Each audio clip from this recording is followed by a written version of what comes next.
Hey, what's going on, guys? And welcome back to Turn for Two. This is Rob. This is Anthony, and today we are finishing our third and final part of our set review. Yes, last two colors. Yes, last two Sapphire and colors. Steel. Yep, and with that, we should get right into Oh, the fact that not yesterday, what was it? Friday was 2 days ago. Friday. Yeah, Friday was the retail release of Lorcana, set 2. Which I haven't seen on a single store shelf. I've seen once, and that was in the wild. You saw wild at 9 o'clock packs? at night. You just had to shoot them and tranquilize them. Yeah, tranquilize the Lorcana, the running away Lorcana. So the good thing about that, however, Yep. is that everybody's been getting product, and by everybody I mean the first person to get there putting it entirely in their cart. But there are more cards out on the market, and prices are dropping. So now is the for set 2. That's true. So now is the time to scoop up all those individual deck pieces you're looking for, or trade things you think are not going to be worth money for things that are not currently worth as much money as they probably will be. Or should be. It's an interesting time in that regard. So I've been carefully watching every color but blue.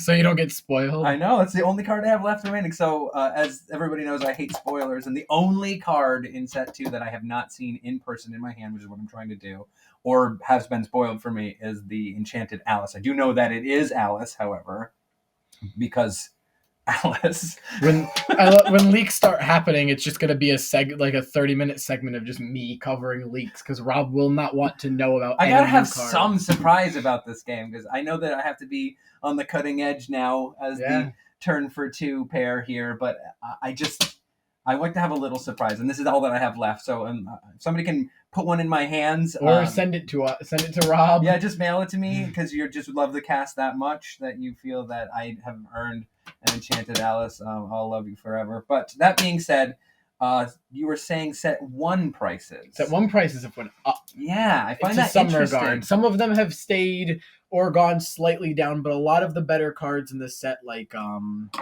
Maleficent, the Dragon. The Dragon went up a couple bucks. Dragon went up to 30. It's at 34 at the time of recording this. Yep.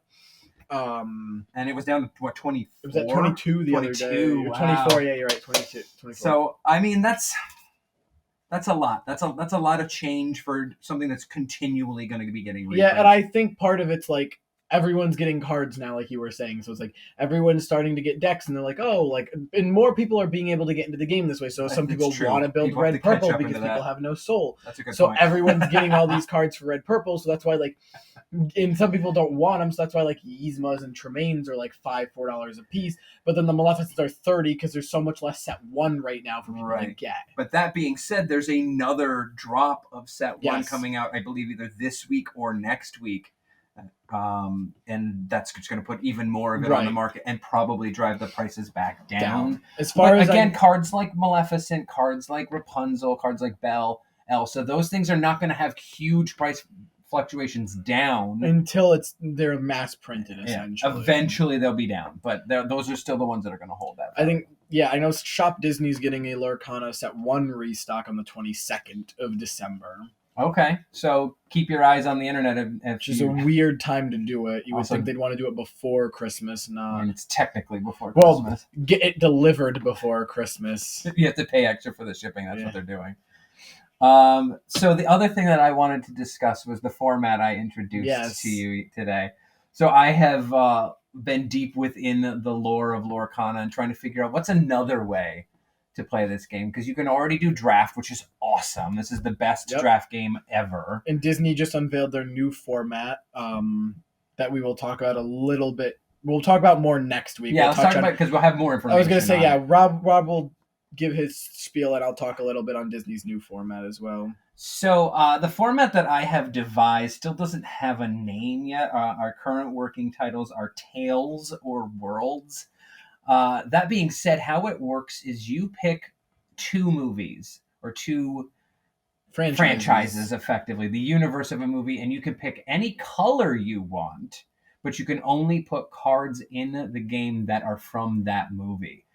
And it just adds a lot of depth to feel like, what movie has the strongest, most powerful cards? Or if I put this color with this color, because I can add a bunch of different colors, things that you wouldn't be able to do. Because if you're running let's say Aladdin, right? You can Mhm. run the red Aladdin, you can run the green genie, you can run there's only two I can think of. The silver Aladdin, Yep. like the silver Jafar, the purple Jafar. Like you can do all of A these whole new things. world. Whole new world. That's a good point. So maybe that's one of the more powerful. It's got some of the Yeah. more iconic things in there. I think Or Princess and the Frog have Yes. the most cards right now. I'm pretty I'm sure. pretty sure that's up there. I also think Cinderella's an interesting Yep. choice because of the Cinderellas and Fairy Maleficent Godmother. Dragon, Fairy Godmother. It's a lot of really interesting things. But to just combine those, I think it could be a really, really fun way to play. So, shoot me your messages or thoughts on what you guys would think is the best deck you'd like to run, or what movies do you think has the most powerful stuff. And the other point that I wanted to make with this is the more sets that come out, Mhm. the more potential this format has. Right. Because as of right now, there's 408 cards or something like that. So you don't have the exact ability. Like if you want to run Great Mouse Detective, it's going to be rough. But as they continue to put out more cards, there's a lot of fun stuff that can Right. be going on with it. So I'm going to be making a deck already. I've had a few thoughts that I've been working on. I just think it's an interesting format to just continue to play a game that is very interesting. I know, I'm sorry. I'm just excited about it. Yeah. I'll stop slapping the paper. So Everybody's listening. PAX West had PAX Unplugged, had the Willpower League. It was, from what I understand, which we'll again read more up on it and talk into it next week. From what I'm looking at, it goes off of achievement. So it was there was prizing at PAX, but it was 4 players at a table, it looks like, and there were people, it was eliminations. There was a whole, there's a whole spiel on it. So it was, Willpower League had this whole thing. So I'm going to just kind of condense what they said. It was a first come, first serve thing. You could only keep playing games if you ward off your opponents by collecting lore and winning games. If you lose a game, you'll be banished from your seat, and the next person in the waiting area gets to jump in. What? So there were a bunch of things. It mostly looked like it went by achievements. So the achievements were most wins, most time banished from Willpower League, highest strength on a single character, most damage counters on a single character, most lore gained in a single quest or action, most princesses in play at once, most villains in play at once, and most Floodborn characters in play at once. So some of them were normal. It was like most wins 5. Okay, it probably didn't go on. It started at 2:30 at PM. So, but people just continually are in on that, right? So It's like if you lose once, you're probably kicked back to a long line. Okay. Most time banished from Willpower League was 4. So that's some guy got banished early and kept getting banished. Yes, that's just possible. Highest strength on a single character was 22. That's silly.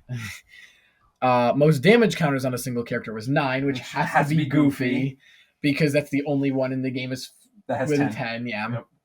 Yep. Most lore gained in a single quest or action was 9, which, like we were saying, we're guessing was Pack Tactics. It could be Pack Tactics. It could be, what was the other one we said? You can have Alice, but you have 4 of the eyeball, the Eye of the Fates. That adds 4 to it. So there's a couple different ways you could do it, but Pack Tactics seems like the most likely. Yeah. Or 4 Eye of the Fates with an Alice plus 10. Yep. Or a Belle, for that matter. Yeah, that is also true. And then we had most princesses in play at once was 23. Which I don't understand how that's possible. But most villains in play at once were 25. And most Floodborn characters in play at once were 6. I just don't understand. Like, again, as we were talking in the car, if you have 23 princesses in play, you turn all of them and win the game. So I feel like there's something we're missing in what the point of being there is. But it's an interesting format, but it seems nebulous right now. Even mine, which was just thought of over the past 2 days, has more structure than that. But it is interesting that they're just coming out with more and more ways to play the game. Which I think is what they want anyway. Yeah. That's now that people are finally being able to play the game.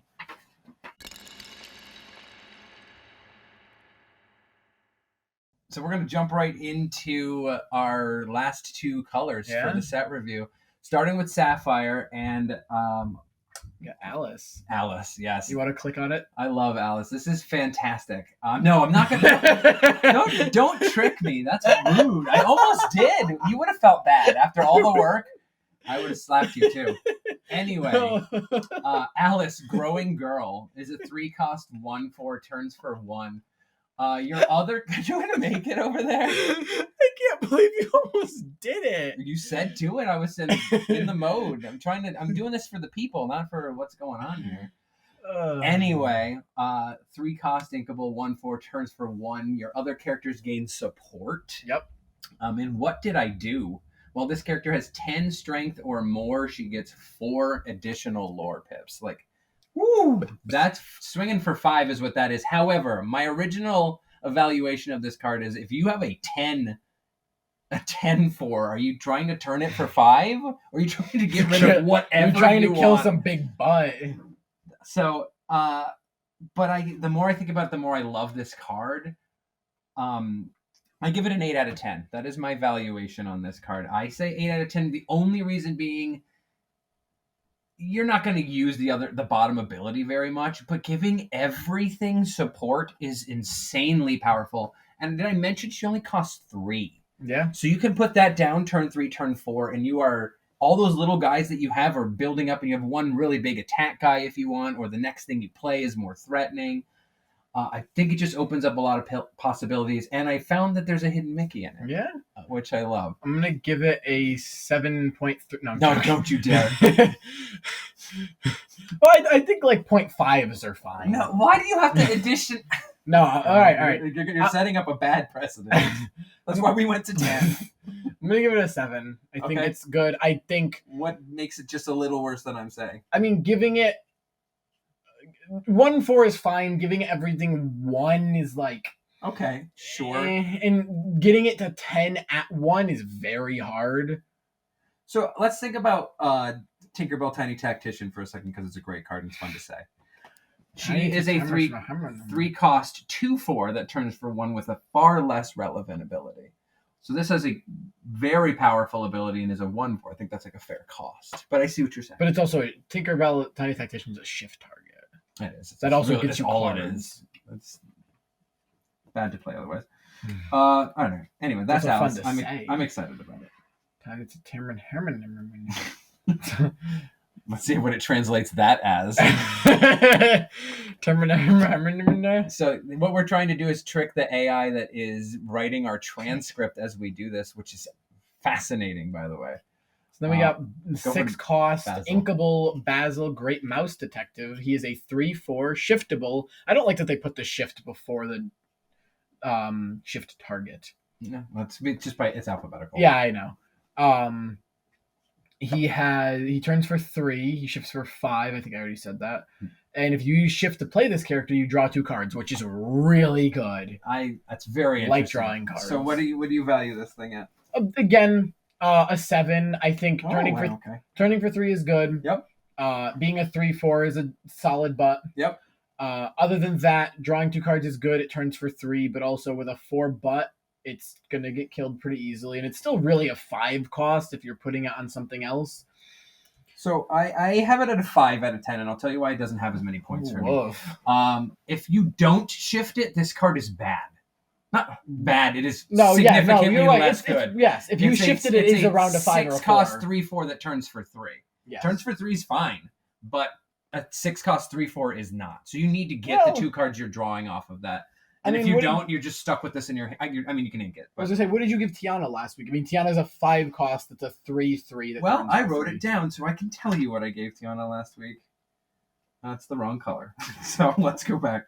Arguably a better Mad Hatter, 3 out of 5. But I don't know what my points was, because that was mid podcast where we were doing that. But yeah, so I guess you give it around the same. I do think Basil is a 5 if you're not shifting it. It's a 5 or even a 4 if you're not shifting it. Doesn't matter. You gave it a 7. That means that card is a 7. So don't you lie. All right. But that being said, here's my opinion, the good shift target, which is the 2 cost Basil of Baker Street. He's a 2/2. 2/2 for 2s is fine. That's not great. He's not a 2/2 for 2. But he 2/2 turns for 1, yes, but he has support. And I like support just as an ability I was always talking about with Alice. I think it's really good. And then you are setting yourself up for the shift on 5. However, you can say about the next one if you want. It is a 4 cost Inkable Basil Perceptive Investigator. Perceptive, not perceptive. Not perceptive, not perceptive, right? He is a 3/4, turns for 2, which we love. We do love that. But he doesn't do anything.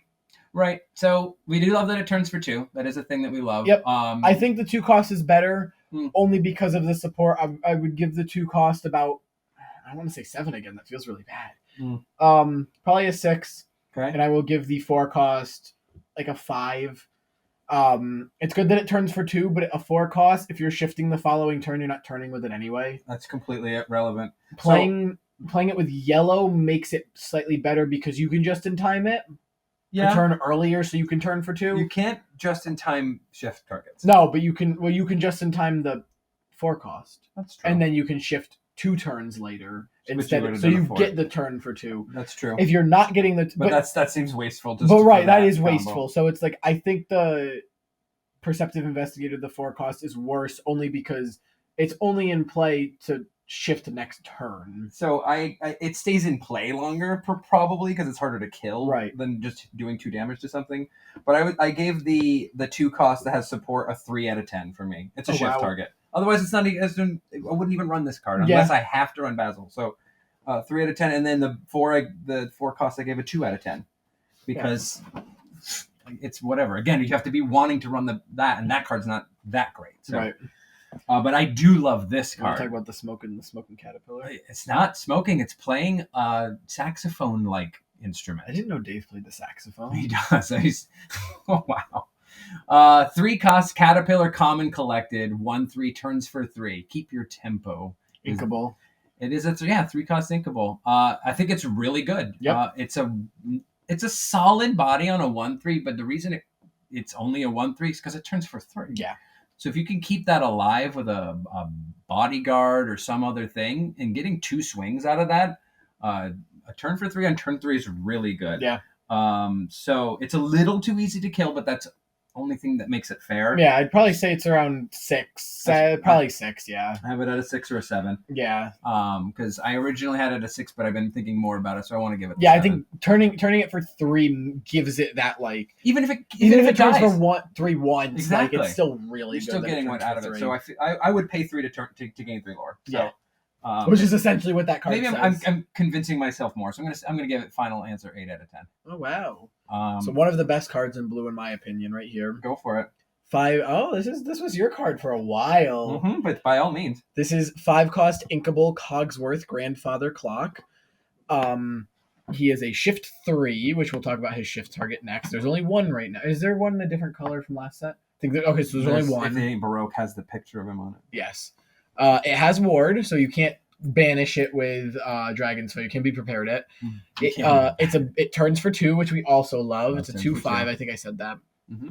Its ability unwind. Your other characters gain resist 1, so all the damage dealt to them is reduced by 1. What you got? First, give me your rating, and then tell me why. We're gonna go 9. Okay, it's a high rating. It's I was gonna say 8. 9 out of 10. We're gonna say 9 out of 10. Yeah.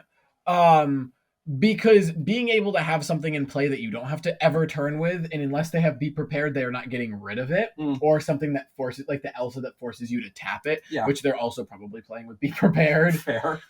That is giving everything plus 1. You can't tap it. It's ward. No, I mean you can. You're right. Yeah, Elsa can't tap it, so nothing can tap it. Right. So it's essentially you have to Be Prepared it. You could just you can Lady Tremaine if it's the only one in play. Yes. Or few other things. I'm trying to think of how do you get rid of Cusco? Yeah, 2, 3 grab your swords will work for him. You can do 5 giant tanks. Yeah. But yeah, it's one of those things that giving, especially like the caterpillar, it makes it a 1/4, which makes it just that much harder to kill.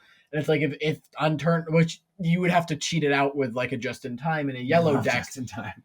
Well, it's a 3 cost shift, so I guess you could play it turn 4. You can play it turn 3.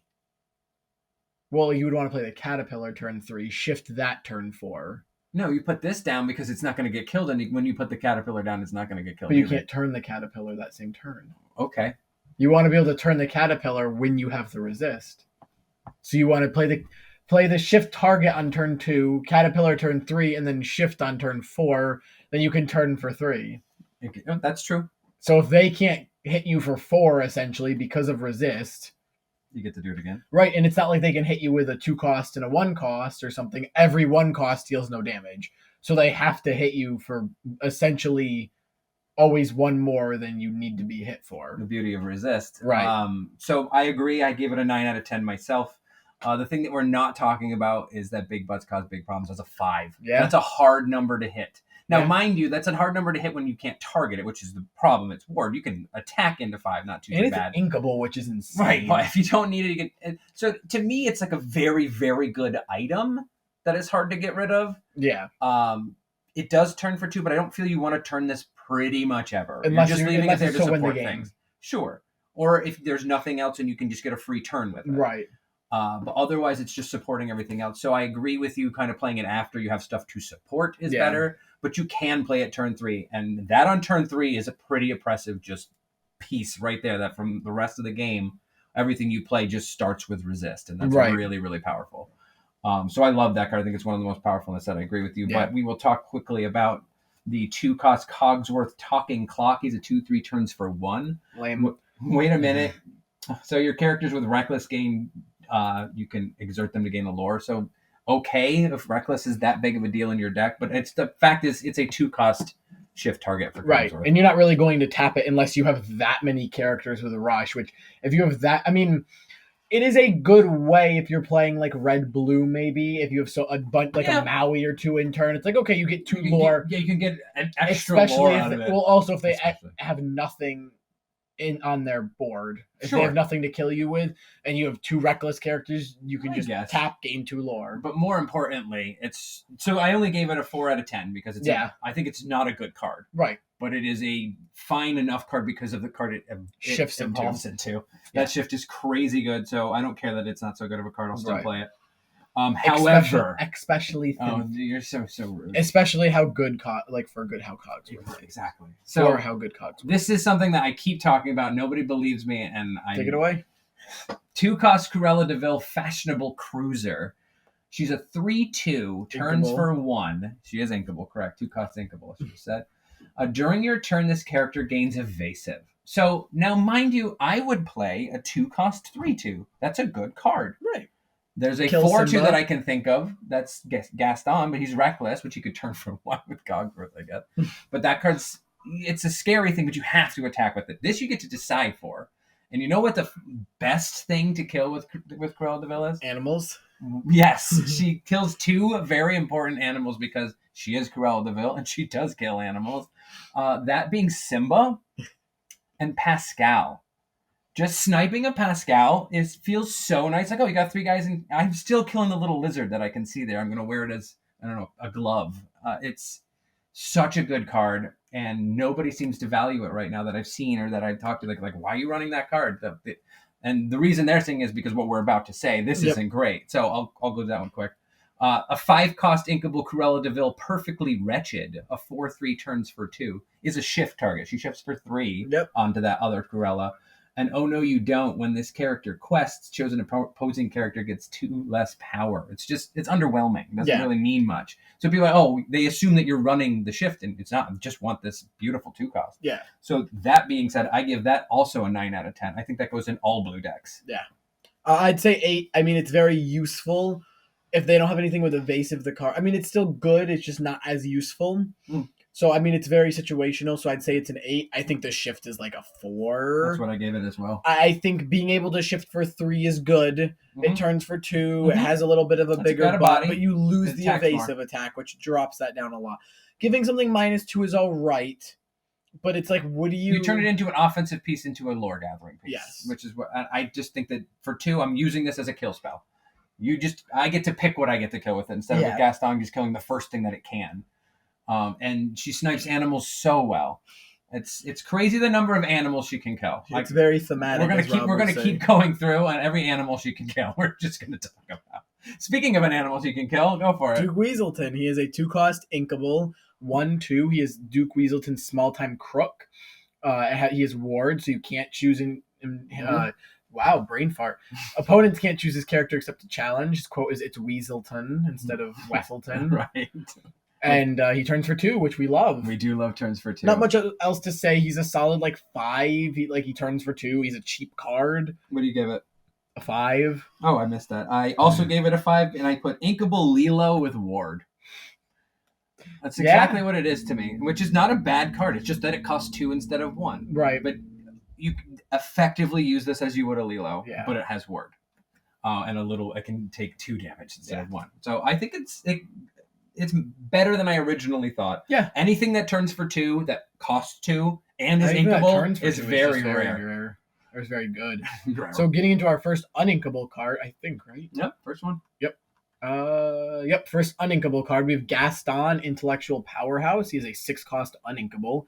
4/4, shifts for 4, turns for 3. Mhm. When you play this character, look at the top 3 cards of your deck. You may put 1 into your hand and the rest in the bottom of your deck in any order. What do you think? So here's my thing with any of these abilities. It's look at 2 cards, look at 1 card, put 1 Sure. on the top of your deck, 1 in your hand, 1 in the bottom. Mhm. I'm not a huge fan of that ability. I know you aren't. Because I don't like looking at cards, seeing 3 amazing cards, and having to go, well, 2 of them are going on the bottom of my deck where I'll never see them for the rest of the game because there's no way to shuffle my deck. Can I do a little counter to that? Go ahead. I love when you grab 3 cards and 2 of them are completely useless and 1 of them is something you need and you pitch those to the bottom, which happens equally. So As someone for who doesn't people like other than me, I was gonna say, as someone who doesn't like to flip coins, I don't think that's something you should play. I'm just telling how in reality it should work, not how in my reality it does work. I'm not a huge fan of it still, even if, sometimes even just getting those bad cards are just ink. It's free ink. Sure, unless it's inkables you can't use. But then Also you're at true. 6, so how'd you get, or 4 maybe, I guess, 4. if you cheated him into play. But I'm gonna give him a 5. It's still good that he's a 4/4. He turns for 3. I just do not. It says when you play this character, look. It's not even like you may. yeah, well, that's what you put him in in the deck because you want to do that. Yeah, so I'm gonna give him a 5. I'm not a huge fan of him. I give him a 7, and I'm not a huge fan of him. I think it's powerful. I don't like it that much yet, but I think it's going to be used in a way that is super advantageous. Right. Turning for 3 is great, and every time you turn for 3, you're also filtering some cards. I know, I hear what you're saying. You see 3 things that you want. Well, it's only when you play one. it. It's not when you turn. I thought it's when you turn. No, when you play this character. Oh, that's less good. That's why I gave it a 5. I'm with your 5 then. I can't read. He's also Floodborn, which is starting to matter. But other than that, yes. I'm with you. 5, my bad. So we will move on to something I now know the pronunciation of because I watched Frozen 2 yesterday.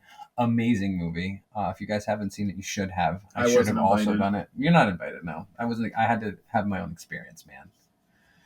It was great. So this is Grand Pabby, which I thought it was Pabby until yesterday. I refuse to call it Pabby. I will always call it Pabby. Good Damn. boy. A 7-cost uninkable Grand Pabby, oldest and wisest. He's a 3/6, turns for 3. Whenever you remove 1 or more damage from one of your characters, gain 2 lore. As much as I do love this card, I only gave him a 6 out of 10. And here's why. I think it's very powerful. I have won games where I'm at 12 lore and I just heal a couple of times while it's in play. So you don't have to even quest with it for this ability to go off. As soon as you put this down, you can start healing and gaining lore. Yeah. And I find that very powerful. It's a deck I was working on. It's a little too slow in the current meta, but it's very powerful. And all you do is just drop this down and you win the game. It turns for 3. That's great. It's a 3/6. That's great. Yeah. 7-cost uninkable isn't super wonderful. Cheating it into play is pretty good, which is what I do with mine. I can do it for 3, or with the right cards. But that being said, it's not good enough that I think it needs a higher rating than that. I just think it's a fun card. Yeah, I agree with your 6. There's not much you can really. I like being able to heal, but it's like being able to heal like that. The only deck you're doing that with is blue-yellow. And that's the color of the deck, right?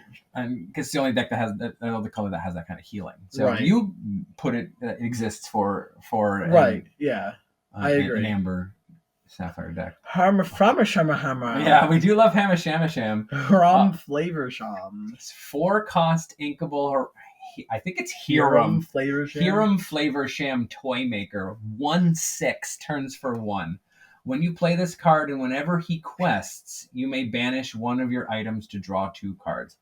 My personal opinion is this is the most powerful card in this color. This is a 10 out of 10 for me. Over Cogsworth. This is a 10 out of 10 for me. Not a 9 out of 10 like Cogsworth got. This is a 10 out of 10 for me. It is just, there's so many things that shouldn't be on a 4-cost inkable card. It's a 1/6 that's alone is fine for 4. Turns for 1, that's fair at least on this. When it comes into play and when it quests, you can pop items Yeah. to draw 2 cards. That's so powerful. Yeah. And it's really annoying to kill. It only deals 1 damage, fine, but it has this big butt, and big butts cause big problems. That's a great, great card that has unlocked an entire engine in Sapphire. Yeah. I don't know how anybody could tell me any other card in this set is more influential than that. I hope if you have one, you can tell me. But this is too good of a card. That's my 12 cents. I don't want to give it a 10 because I'm sick of playing against it. Yes, I'm with you, but still. But for what it does, the deck it runs with, and the way items work, and especially with the card we'll talk about in 4 cards from now, the Nick Wilde. Super spoiler alert. Fine, I will give it a 10. I mean, I think you have to. It's so powerful. There's so many things that could have made this. I still think Cogsworth is powerful. better because I still think especially Cogsworth. How many cards is Cogsworth drawing you?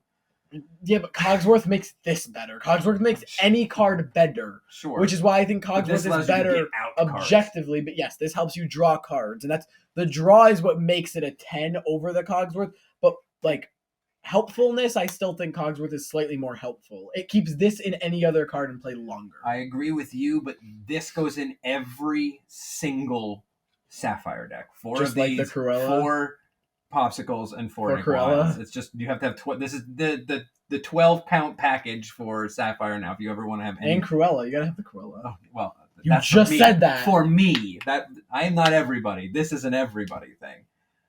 It's hard to not play this. That's how good it is. But all right, I'm done gushing. I think I'm with you. I don't want to play against it anymore because it's annoying to deal with. Even though you play it in your decks. Yeah, because it's like a whole new world. Right. I just don't have to like a card or think it's good. That I think is good. Unfortunately, I don't. So next up, we got 4-cost Uninkable James Role Model. He's a 3/3. He turns for 2. Never ever lose sight. When this character is banished, you may put this card into your Inkwell face down and exerted. What's your number? Better than I gave him credit for. I'm gonna give him a solid. I want to give him a 5 or a 6, but I'm gonna give him a 4 because he's uninkable.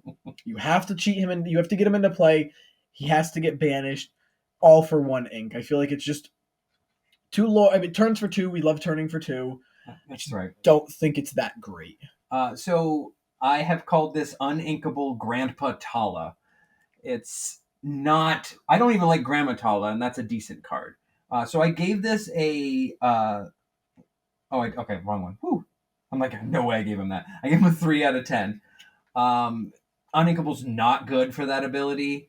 It's more annoying to have something that turns for 2 that somebody's going to want to deal with than Grandma Tala turning for 1. Yeah. And because a lot of people don't want to kill the grandma until they like, all right, you're getting too much lore. Right. But you normally can get 3 this guy. or 4 you want to off. get him off. So if you can, if that is your uninkable slot that you really have your deck built that is the card you're putting in, interesting. I think there's better ways to accelerate into the Inkwell, and it's if it was inkable, this would be a decent card. I would think it would be a solid card actually. Yeah. But being uninkable and just if you don't play it turn 4, it just doesn't feel that you should have that in your deck, and I don't love that. I guess unless you're running Pooh, but we'll get to that. Pooh's so good. So Jasmine is the next card. She's a 1-cost. Jasmine, Heir of Agrabah, is a 1/2. Turns for 1. When you play this character, remove 1 damage from chosen character of yours. I think it's a nice 1-cost. I normally want to see a 2/2 on a 1-cost, but it has a healing ability. This, to me, is a 1-cost shift target for the Jasmine in set 1. Yeah. She shifts for 3, and I think that this is maybe about. I don't remember what the other one does. I'll look it up while you're. Give me your number. I'm gonna give it a solid 4. I think the healing is really good. I think the healing makes it just. Yeah, people don't see it happening, but I only gave it a 2 out of 10 because otherwise, if you're not running that Jasmine, it's just not a good card. The Jasmine Queen is shift 3 when you play this character. Whenever she quests, you may move up to 2 damage from each of your characters. 2/5 turns for 2. What I wanted to know is the Jasmine Disguise, because that's a 3-cost, so you have to pay that 3-cost before you can shift into the 3-cost of that Jasmine. So this one being a 1 allows you to actually do that in turn 3. But why do you need to heal that much? It's thematic. It goes from heir to queen of. Oh, that is cool. Yeah. So I'll talk about Judy Hopps, which is something that I really like this card. 3-cost inkable Judy Hopps, Optimistic Officer. Another alliteration card. I Yeah. already love that. No, it's not Tinkerbell Tiny Tactician. You like Tinkerbell Tiny Tactician, huh? I do. 2/3 turns for 2. When you play this character, you may banish chosen item and its player draws a card. So it's like a baby Flavorsham and that, but you can target your opponents. Yep. Because there's a lot of I'm trying to think of how many. You do want to kill a popsicle. You do want to kill their lanterns, things like that. So you don't mind that they're drawing a card. Right. You're getting rid of something that is, and it's either going to draw them more cards or be more advantageous. Be more prepared. And she turns for 2, which we love. So I give her a 7 out of 10. I think that it's an easy include in a lot of decks, but I don't know. I just never realized she's got a carrot. Oh, that's the recording. That's the pen, microphone. yeah. I'm gonna give her a 6. I think she's good, but I don't think other than a mirror match of the blue, anything with like the blue-red, I don't think there's a ton of items that get a ton of play right now for her to be. But I think over time she will get better as a card. I agree with that, but also even if they don't have an item, you're still having a 2/3 that turns for 2, or you have ink. All right, so next up we have 4-cost uninkable Miss Judson, Housekeeper. She is a 1/5, turns for 2. We love that. Tidy up. Whenever you play a Floodborn character, you may put the top card of your deck into your inkwell face down and exerted. So this is a slightly worse Mickey, I think.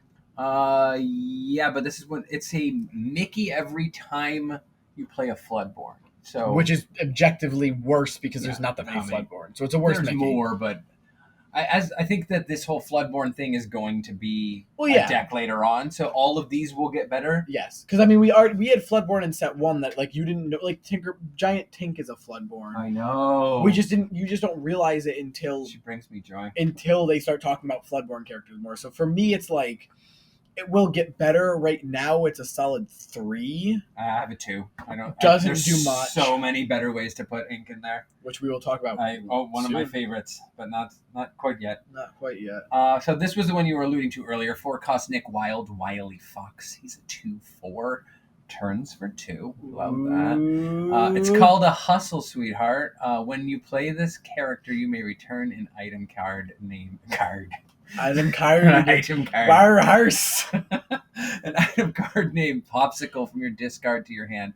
We're about to talk about Popsicle. We already talked about what Popsicle is, but it just lets you get back a very important card. I'm kind of sad it's not called.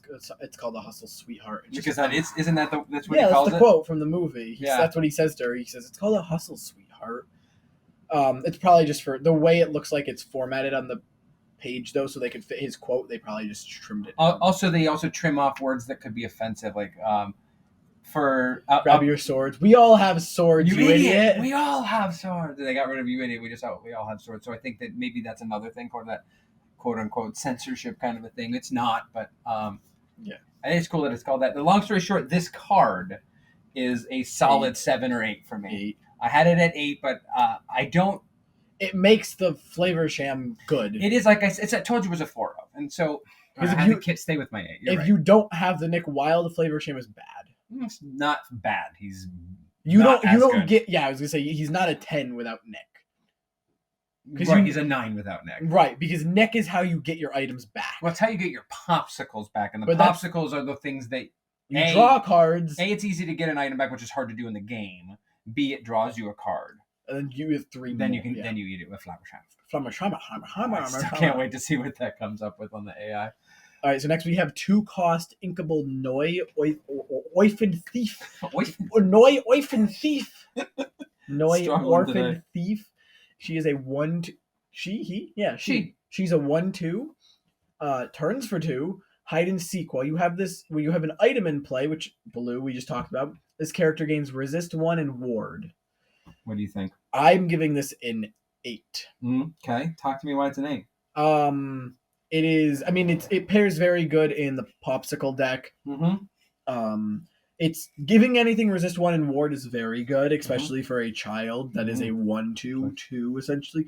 You always want Popsicle turn 1. If you go Popsicle Noi, automatically has resist 1 and ward. Yeah. So they aren't getting rid of it until you turn for 2. So it's like a really good Lilo. Plus, if you have Cogsworth, it gives it another thing. So it's essentially a 1/4 that turns for 2.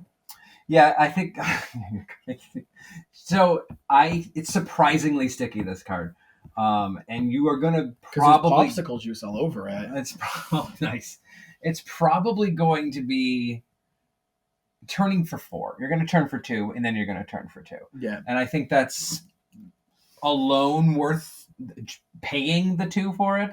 Yep. So I think if you're running the Hiram Flavor Sham popsicle engine, it's just a pretty easy include. Yeah. And it's gonna get you some lore early, because at this point you're getting lore early in a color that you don't normally get lore early because you're getting set up. So I think it ticks a lot of boxes for Sapphire, and it's probably gonna be really big. So I'm with you on the 8 out of 10. Hammerschmidt. Nice. That's pretty close. Hammerschmidt Flavor Some. It's pretty good. Yeah. Good. And that was when we actually said his name. And you're also doing to try to get it to be confused. Flavor Sham Toy Maker 1/6. Yeah, okay, so it got it somewhat. Very impressive. Flemish hammer. All right, settle down. So this is a card we will go over very quick. He is Owl Logical Lecturer, 1 cost, inkable, 2/2, turns for 1. He's a 3, doesn't do much. He's a 1 for me. 1 cost 1. He's a 1 out of 10 for me. No, I mean he's a 1 cost 1. He is. He's just a 2/2 for 1. There's so many of them. Yeah. There is a hidden Mickey I found. Yep. Which is really cool, and that is where the coolness ends. It's Logical Lecturer. I do love alliteration. That makes me happy. But other than that, not worth it. Next, we have the 4 cost inkable Prince Charming, Heir to the Throne. He is a 3/3, turns for 3. Mm-hmm. I think I'd give him an 8.5, but he's an 8 again. I've given a lot of 8s, but I mean a 4 cost that is a 3/3 that turns for 3 is really good. So here's my thought process. He's a 6 out of 10 for me. Ooh. You know why he's a 6 out of 10 for me? Because how many green Hans do you see? I used to see a lot. You did used to see a lot. Now, mind you, the difference being green has a ton of stuff that turns for 2. Yeah. So it's not hard up for trying to have things that are going to get you lore. Blue does to an extent, but I still don't think it's going to get as much play because it's effectively the same thing. I think it's good. Yeah. That's why I give it the 6. It is just got some place, but exactly what it is. So, meh. Yeah.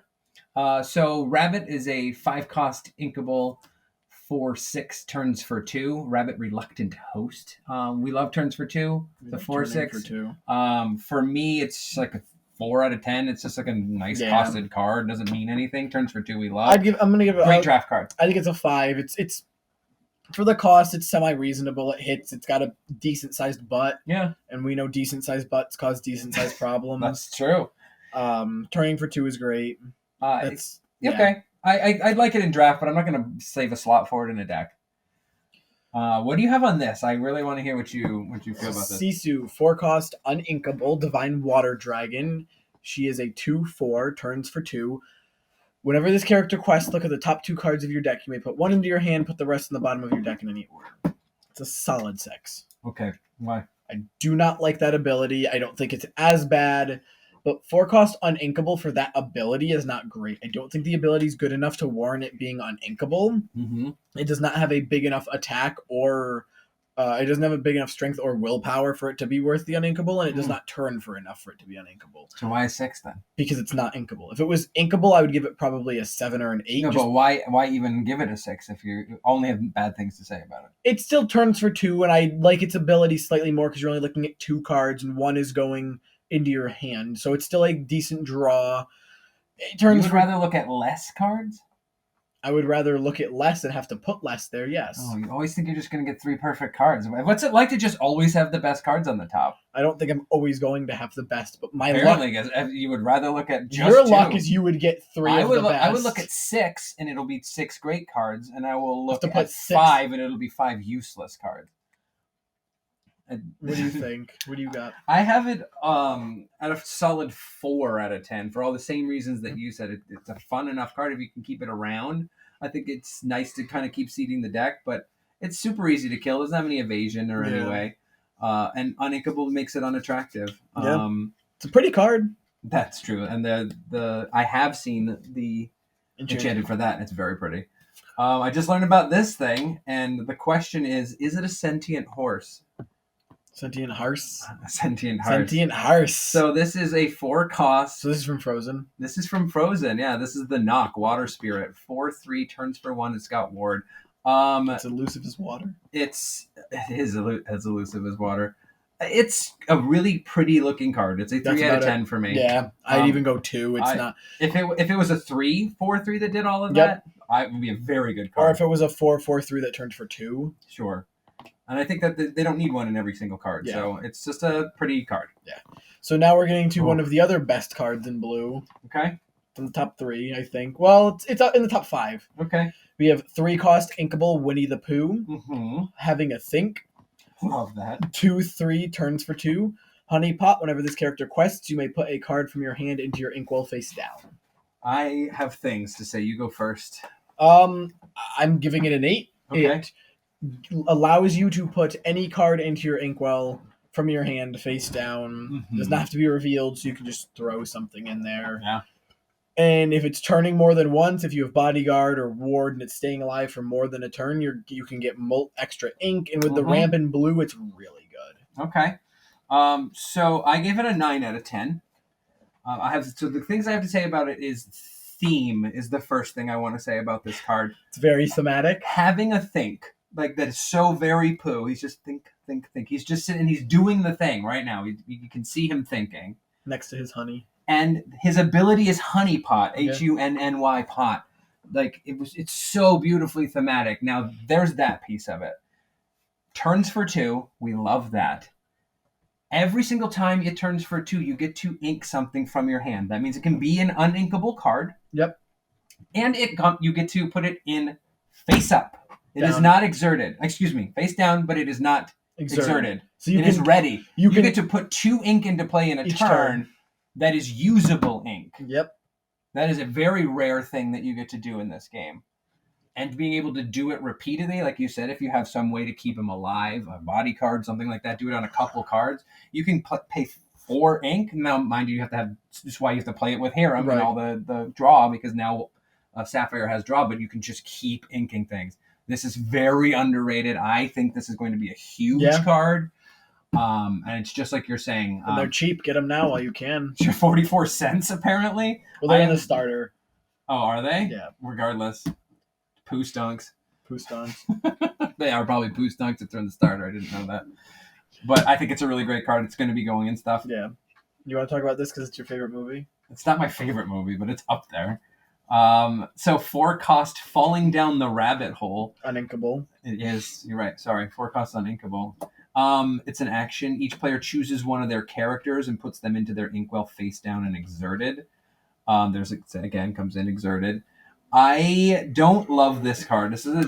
I have it at a 4, but I don't even think I like that. I'm going to say a 3 now because I just feel 4 is even too generous. Only reason I think I'll agree with the 4 is because it's each player that includes you. Right.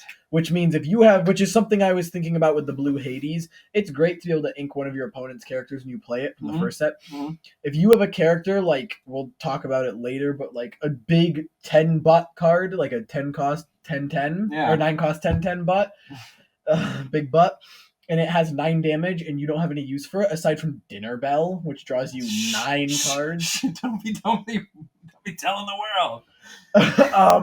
This just gets rid of a liability that's going to die. Okay. And you get an ink. Yes, it's exerted, but you get an ink to play another thing the following turn. Here's the other thing I'm thinking about just now. And that is like red-blue control. Yeah. Where all you're doing is just waiting for your opponent to play one card. And you just play this, and they have to ink that card. But you also have to ink something of yours. So unless you play this before you even play a character.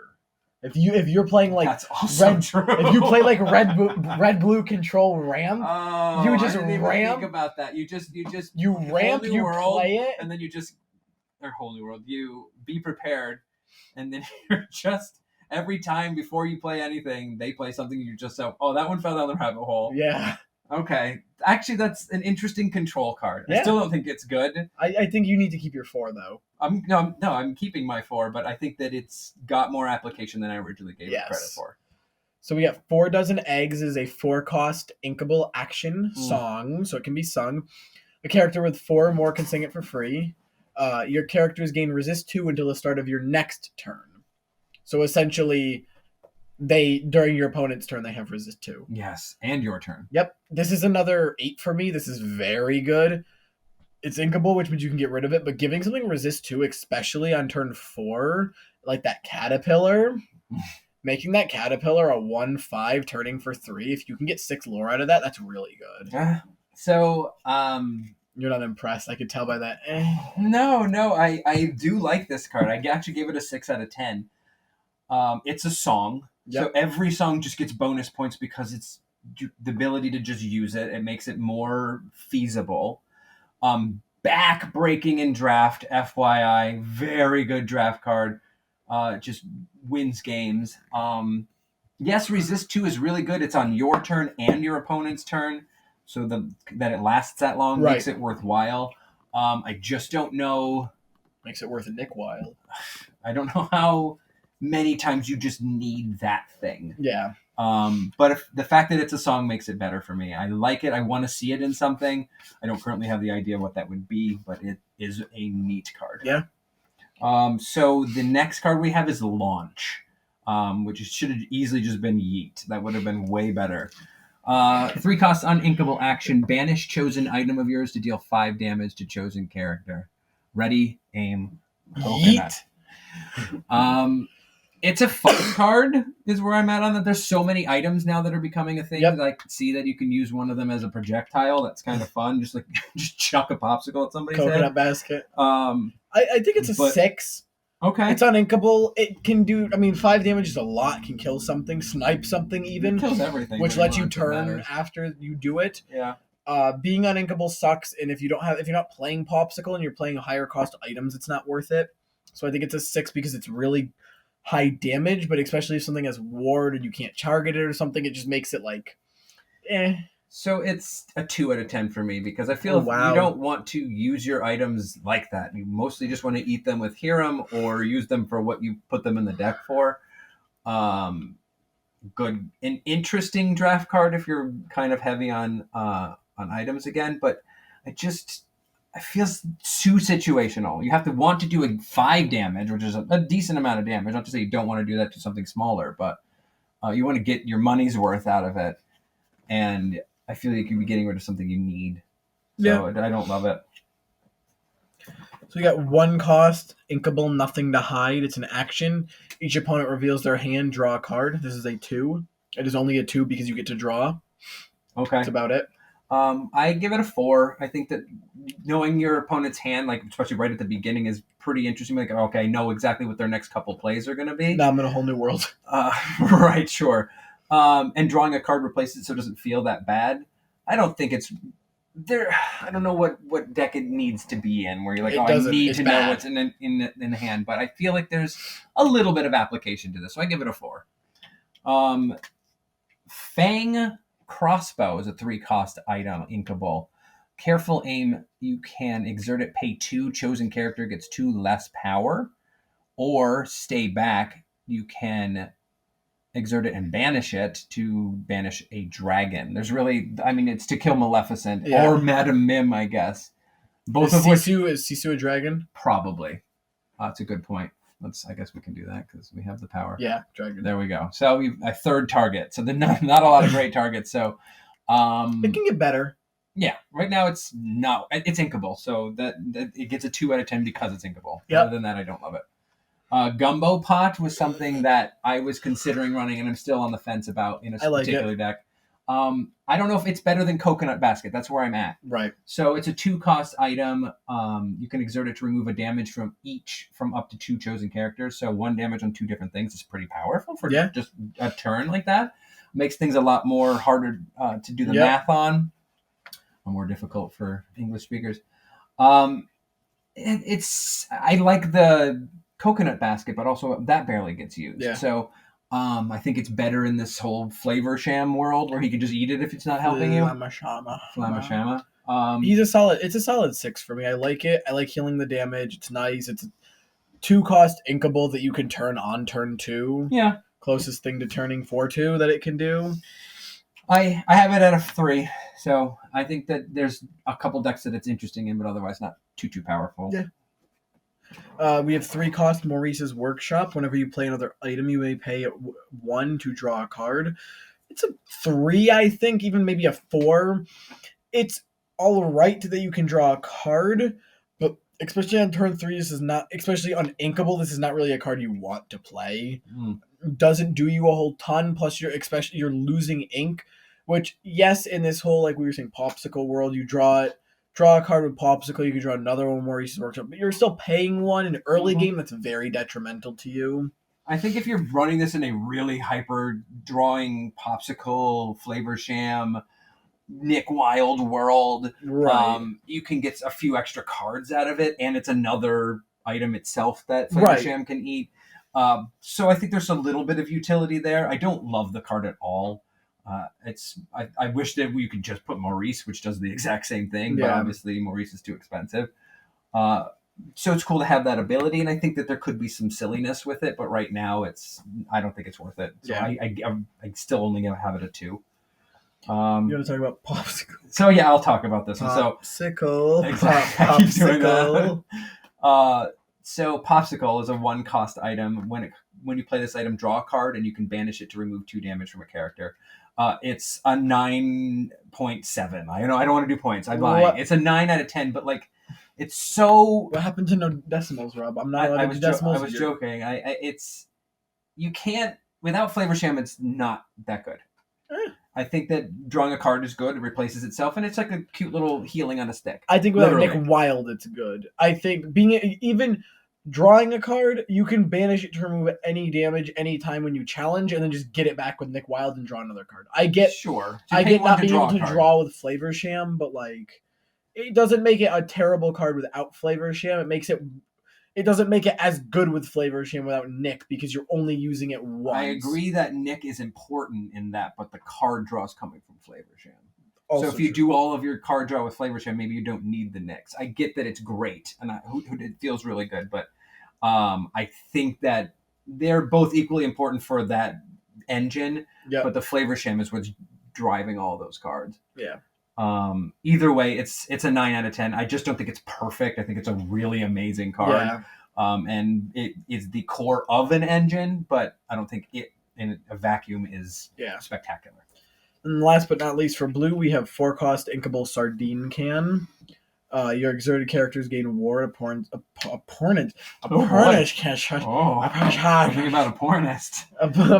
can't choose them except to challenge. It's like a 2 for me. Okay. It's all right. I like having ward, but if it's exerted, no one's really going to try to target it. I guess maybe like, I don't know. I mean, exerting it to gain ward defeats the purpose of a lot of people using things that ward is applicable to, like Smash in the Elsa and stuff like that. Like, people don't exert for that reason. It's like once they exert and they have ward, it's like whatever. I can just kill you. I agree that you can just kill something that is big, or that is big, that is exerted. I don't know where I got big from. That is true, but also you're already vulnerable when you are exerted, and if you're going to be exerted because you're turning, you want to get more lore on the board, and so your guys are already going to have that. So why not just give them ward, which is a backbreaking ability? Right. I give it a 6 out of 10. I want to find a way to fit this in some decks because ward is silly. It's a very annoying thing to get around, but I get that if something's already turned sideways that you can attack it. But I want to see this do something well as well, and I give it a 6. All right.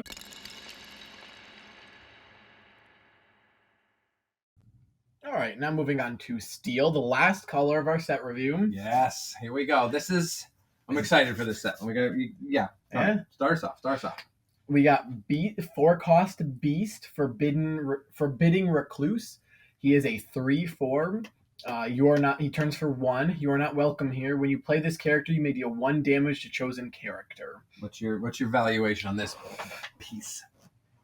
He's, again, looking at it as a shift target, looking at this specifically as a shift target because that's really all it is good for. It's a solid 5. Okay. We'll get to it, but the shift for the big beast for emo beast is 3, and playing a 4 cost that then shifts for 3 the next turn when you can pay 5 for it the next turn anyway. Yes, you can turn with it. Blah blah blah blah blah. All that stuff. It's just like not great for what it does. It's not bad. It deals 1 damage. It can ping to kill something. It's just a solid 5. Like, it's useful. You can shift if you need that extra 2 lore, but like So if you want to get a Cinderella out or something. But I give this an 8 out of 10. really, excuse me. Wow. You okay over there? Yeah, I really do. Yeah, I really do. It's a 3/4 for 4. That's fine. You have a big enough butt. You can probably survive it 1 attack. So you're taking at least 6 damage on stuff, hopefully. And when it comes in, you're pinging something, and that 1 ping can make the big difference in a lot of stuff, especially in this color. Yeah. So maybe 8's a little high. I do like this card a lot, but I think it is a lot stronger than people are giving it credit. That 1 damage makes you can ping so many little things. You can ping an enchantress with that. You can ping a enchanted Cinderella 1-drop with that. Yeah, that feels real. That's Which the one I was too, gonna isn't say, she? to be fair, it is. I guess I'm not giving it enough credit. It is a Kill Lilo Lilo. killer. Yeah. It is a Lilo and 1 cost Maleficent killer. I made Pascal. Pascal, yes. So it can kill a lot It of. kills Okay. some relevant targets, but All also right. just putting that 1 damage Okay. fixes a lot of combat, man. You've convinced me. I'll give it a 6. Deal. I'll move it up 1. So the next beast is 6 cost beast, Selfless Protector. He's a 2/8, turns for 1. Shield another. Whenever one of your other characters would be dealt damage, put that many damage counters on this character. Countess. So here's my thought on this. I give it a 5 out of 10, and I'll tell you why. Even though you're building a deck with it. That's a different thing, and that's a secret deck. I have a fun idea with this card, but otherwise, it's only interesting. So you're really paying the full 6 for it. So you have to get it into play, and that has to be better than other 6 costs you could be to getting towards your goal, because it is a defensive piece. Now, mind you can swing with things, and they don't take any damage. Yep. He takes the damage. If somebody's trying to ping your stuff down, he takes the damage. It is technically better bodyguard than bodyguard. He's a big butt. And he does. Big butts cause big problems. Exactly, and he takes 8 when there's something that gives 4 more toughness, then or willpower, we'll have a conversation. But that being said, if there are 2 of these in play, that is bad. Because you have 2 of these in play, whenever anything gets damaged, both of them take the damage. Yeah. So Dinner bell. shut up. I have a really cool deck idea with this in Dinner Bell now that's been ruined. Aired out to the 4 listeners that we have. Yeah, and now they'll know. So you ruined my chances against them with this fancy deck.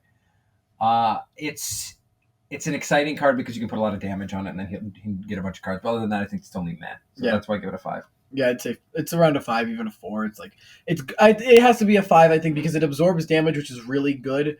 Putting it into play that late is essentially a bodyguard. It's an offensive bodyguard. Sure, but it's a bodyguard for all damage. So yes, it's interesting. Yeah, it's interesting. We got 5 cost Inkable Emo Beast, or better known as Beast Tragic Hero. He's a 3/5. He turns for 2, which we love.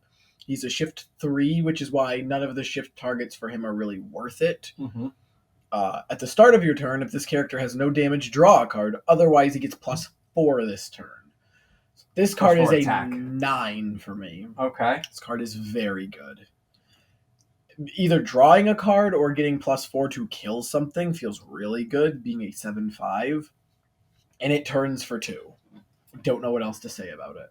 So I am with you. This card is a 10 out of 10 for me. It is very, very powerful in a lot of situations.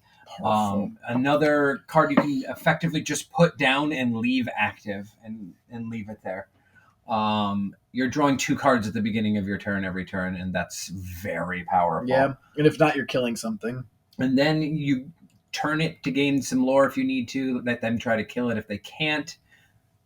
Great, you could turn it 2 for again, and if they start damaging it, then you're hitting things for 7, so you're taking things out on the way out. Yeah. I suppose you could self-damage it if you really wanted it to do that, but it has to be at the beginning of the turn. Yeah. So it would have had to happen before. I just think that as a draw engine alone, it's really powerful. It's more of a fancy item again, Yeah. similar to I feel Cogsworth is, but it's a really, really cool card. Yeah. So what's your evaluation on the next card? We got 3-cost Inkable Benja, Guardian of the Dragon Gem. He has a 2/3, turns for 2. When you play this character, you may banish chosen item. He's a solid 8 for me. I think banishing an item, especially against blue, is really good. Preventing their Flavor Sham, discard to draw is really good. And just being able to, I mean, it's a 3-cost, 2/3 turns for 2. It's still decent sized butt for a 3-cost. I mean, it's just a solid overall card, I think. I have this at a 9 out of 10. Oh. I think this card is incredibly good. It fills a lot of roles, getting rid of people's items. Even breaking a popsicle with this is fine. Yeah. It's a 2/3 that turns for 2. So if worse comes to worse, you're getting 1 turn out of it, and that's worth it after destroying their item. Yeah. So you're just getting value for 3. I think it's a decently underrated card. Another one that I think is a pretty auto include in most steel at this point. Yeah. So that's why I got to give it at least a 9. Yeah, I agree. I'm going to stick with my 8, but I agree why you want to give it a 9. So then we got 4-cost Uninkable Chief Bogo, a respected officer. He's a 2/4, turns for 2. Insubordination. Whenever you play a Floodborn character, deal 1 damage to each opposing character. It's like a 6. It's one of those things, there's not enough Floodborn yet for it to be good. It's also uninkable. Mm-hmm. But being able to deal 1 damage every time you play a Floodborn character is really good.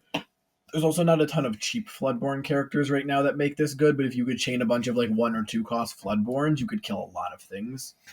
I value this a little bit higher. I have this at a 4 right now. I think that there is more Floodborn, like you're saying, coming out. And you want to have this in play when you play your Floodborns, and each of the Floodborns costs about 4, 5, and 6. So it's appropriately costed in that. It is uninkable. I don't love that. Turns for 2. I do love that.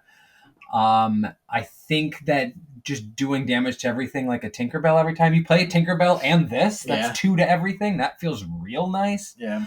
So I think there's some interesting pieces, and it's only going to get more powerful. So right now it's a 4, but I think this is the biggest growth potential, honestly. And fun fact, the badge on his shoulder and on his on the lapel on the side are both the steel symbol. Yep. Which is a nice little touch. And he's got the aviators on as well. So Chief Bogo, great, but I'll give you another one. Is 2-cost Cinderella Knight in Training. She's a 2/2, turns for 1. When you play this character, you may draw a card, then choose and discard a card. Similar to Simba from the first set, the 1-cost Simba. It's a fine enough ability. I like it when it was on Simba, and this is just a good shift target. Yep. Depending on the deck, the Amber one is typically more appropriate as a shift target, but this is if you're not playing it with Amber, this is a different shift target. Right, and it's in color, so you can use it. So I think that it has a lot of value in that. It's one of the promos we found out. It's very shiny. We like that, but I think it's a fine enough. So I give this one actually a 6 out of 10 because the thing that it falls into is bonkers. Yeah, I mean, you can get these at a lot of your locals will be handing them out either monthly or sometimes weekly, or some of them. I think this is supposed to be like the Tinkerbell from last season where you handed out for coming once. Yeah. I'll do it right now. But shout out to the local game stores around here. Again, we kind of missed this in the beginning, but Zombie Planet, Fortress of Gaming, and Albany for holding not 1 but 2 drafts. Yes, of Lorcana Thursday and Saturday. Week. Yeah. Those were really fun. Minus how bad I did the first time, but very very nice of them to do that. Sure, can't do anything about it. I still won, went undefeated. Yeah. It's nice that we're finally getting to use product like actual product. Yeah. You know what I mean? And everyone's getting or keeping, at least a lot of stores I know. Zombie Planet's keeping product aside. Aqualonia another store, shout out to them. And Geek Me and Schenectady put product aside. So for people, so that people are going there to play are having product that they can have access to. Yes. And prices are good. And I think that's really great that these stores are keeping the game alive in that regard, because that's the one thing we were concerned about. Right. So now we get to the second, tied for first best card in silver. We have Cinderella, Stouthearted, Mm-hmm. 7 cost, inkable, 5/5, shift 5, Mm-hmm. resist 2, and it turns for 3. Its ability, the Singing Sword. Whenever you play a song, this character may challenge ready character this turn. This is a 10. Yeah, If you put this under a 10, you're You're stupid. confused if it's less than a 10. Yes, it costs 7. Fine. Cool. The idea that is fair. It should cost 7. It costs 8. It's so powerful. Turning for 3 with such a difficult butt to smash through. It's really, really, really impressive. And if you're like, oh, I don't want to. Do I want to turn for lore? No, I don't need it right now. I need to get rid of your scary stuff. I'll play any song. Yeah. And now whatever you have, I'm guaranteed to be able to attack literally anything you have. It's so. I mean, I guess it's not evasive, but Not it's, okay. But there's so many cards that can give it the evasive. Another fun little fact. Yep. It's so good. I don't, other than the 7 cost, which I guess could be the argument against it. I don't see how anybody can say it's such a great card. It's not such a powerful, amazing card. It's a 10 out of 10. I'm super with you. And that Singing Sword, that's such a cool ability. Yeah, and I mean, even at the 7 cost, like you want to shift it. Yeah, the goal is to shift it, of Right. course. But even if you're playing it for 7, you're not sad. Right. So that aside, I guess we give enough love to that. The next card is a 5 cost Donald Duck Deep Sea Diver. Lots of D's on that one. Well, he's a 6/5, turns for 1. It's just a vanilla 6/5 for 5. Fantastic draft card, Yep. kills things. Otherwise, it's just a nice looking art. Yeah, like the little cameo from the diving mini in the background there. So that alone it gets a 3 out of 10 for art. Yeah. It's just a really cool looking card, but again, not worth it. So next up, we got 4 cost inkable 2/5, turns for 2. Eli LaBouffe, Big Daddy. I love a Big Daddy, right? That is also a 3 cost specifically for that name, and that's about it. That's all it does. It's Turns for 2. It's Shia's dad. It's really a fantastic draft card. Yeah. Otherwise, you can fill like a 4 cost slot if you're looking for something specific. Just and a lot of these but cards that don't have abilities can be very good draft cards because they're cheap. They turn, and a lot of the time, some of the abilities where it's like play a song or play an action aren't super applicable in draft because you need to draft them Right. to be able to do it. Here's another thing: is in my new format, that's a fantastic card if you're running Princess and the Frog. Yeah. That's a really strong card. So in Princess and the Frog, there's a good 4 cost. So that opens up other cards when you're like, I would never really use this in anything. Yeah. Guess what you could use it in, and it just gives you an opportunity to use some more good cards. And we can talk about Rob's favorite draft card ever. I twice got this in play. 9. You purposely did not win a game on a turn to get this in Yes, play. I waited an extra turn when I could have won the previous turn so that I could play this card. This is the 9 cost Goofy Knight for a Day. He is a 10/10, folks. So it's a 2-digit numbers. 10/10 turns for 4. That's it. That's all he It's does. a 10/10 turns for 4. What does he do? He kills everything. Find a thing and it dies. It's really, really cool. It's too expensive. It's not something you would. I mean, there's probably a deck you can put it in. I've been trying to figure out how to cheat this into play. I told you I was doing it with. Yeah. No, you do it with Mufasa. Oh no, Mufasa's dead. Blop. Here's a Goofy. Or the Mickey Mouse that you pay 3 less to play something. Pay for 6. then I would pay 6 for this. It is a all 6 day. cost 10/10 that turns for 4. Where if you're playing it with Cogsworth, well, you couldn't because it's a yellow card. So it'd be with like a yellow. It'd have to be yellow. So I really, to be fair, only give it a 4 out of 10. And here's why. There's a thing called Dragonfire. Or you know what else really hurts? Mother Knows Best. I just paid 9 for this. You paid 3 and popped it back up into my hand. Yeah, I think I'm losing the race at that case. I think it's a 5 because you can put it in yellow, and yellow you can use between the lanterns and the Mickey. You can drop it down to like a 5 cost, which makes it feel better. But yes, I do admit anything. If you're ever playing against red or green and they play those cards, It feels so bad. so bad. It's they can If even it had they're Ward, gonna sing "Let It Go" for free, and then it feels really bad. So If you can give it ward, so again, if you put the, I was honestly considering this in my blue steel deck. There it is. Yeah. I mean, But what do you do if it has ward? Absolutely nothing. You can't do anything. You just let it like crap all over you. I mean, as soon as it gets ward, it is scary. That's true. So next up, we have 6-cost Inkable Hercules Divine Hero. He is a 6/3. Turns for 2. We love. He shifts for 4 and has resist 2. That's about it. He's basically a 6/5. He's not much to say. He's a solid, like, to me, he's a solid 7 because he hits for 6. Yes, he's a 6-cost and he shifts for 4, which is kind of rough. But with the resist 2, can get more. He can live more than one turn essentially. Yeah. I don't think it's a great idea for him to be the focus of someone's deck. But aside from that, I think he's a solid 7. He has its uses, and that's about it. I have him at a 5 out of 10. I think that he has some interesting uses, like you're saying. Yep. He's a 6/3 that he's killing something. Yep. You can survive most things in return, so you're probably killing 2 things. Yep. So killing 2 things for 6 is fine. He is Floodborn. That's starting to make a difference.